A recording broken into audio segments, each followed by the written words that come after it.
One of the newish developments that we see during this period after 1960 is going to be the development of ergonomics. Now, ergonomics has a long history. It was originally an idea developed by Hippocrates in ancient Greece and described the design and arrangement of a surgeon's work area for best use.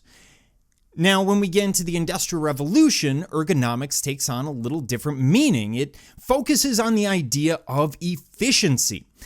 They are doing movement studies at the time, so each factory worker would be studied, their movements would be studied, and they try to cut out anything that wasn't necessary. By the time we get to the middle of the 20th century, it starts to refer to the designing or arranging of workplaces so that they fit people who use them. The idea being, if I can keep someone relatively comfortable at a desk or somewhere where they're fairly sedentary for 8 to 10 hours, well, that's going to be beneficial. They're going to do more work. They're not going to be up and moving around, even though, well, we know that that's actually rather beneficial. So when we look at this, what we're looking at is, for example, where to position a person in their chair and where to position that chair relative to their workstation. So their computer, their monitor, where their legs are sitting, everything to kind of keep them comfortable, stop long-term injury, long-term back pain, carpal tunnel, and all of that. And this all becomes far more important because as we become a more sedentary society, sitting in front of our desks, in front of our computers, we need to have just the perfect fit. Otherwise, you start falling into some of the diseases of sedentary life.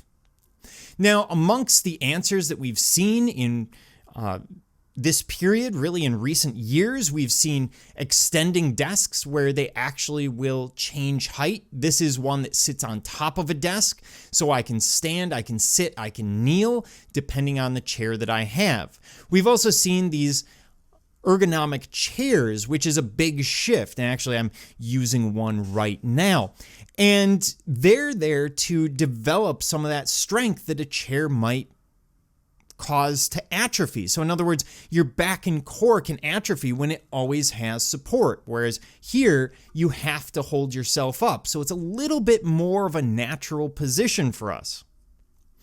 We also see the development of what's called the Aeron Chair. Now, the Aeron Chair was originally developed for the elderly, the idea being that it really cradles the body and allows for a lot of different movement. It's very comfortable. You see, we have a slinged fabric, so you can really fall into this chair, but it became a status symbol, especially in the 80s and 90s. Especially in the 90s. Consequently, it costs over $1,000 and becomes a major status symbol in many offices in that period. Today, we can find generic Aeron chairs just about everywhere. Now, this becomes increasingly important in 2020 because what we discovered, especially early this year, is the importance of ergonomics. Many people suddenly had to work from home and discovered that their hard dining room furniture really didn't work well for working on a laptop. And you may have been one of these people trying desperately to find a comfortable position in which to work.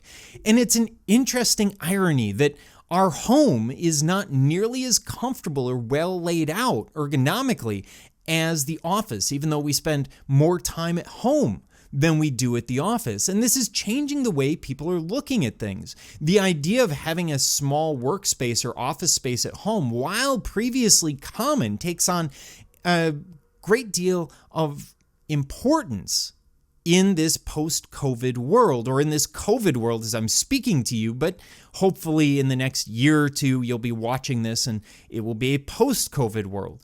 But all of these things become incredibly important to the interior designer, the idea of ergonomics, the idea of creating a comfortable space that someone can move around in a healthy fashion.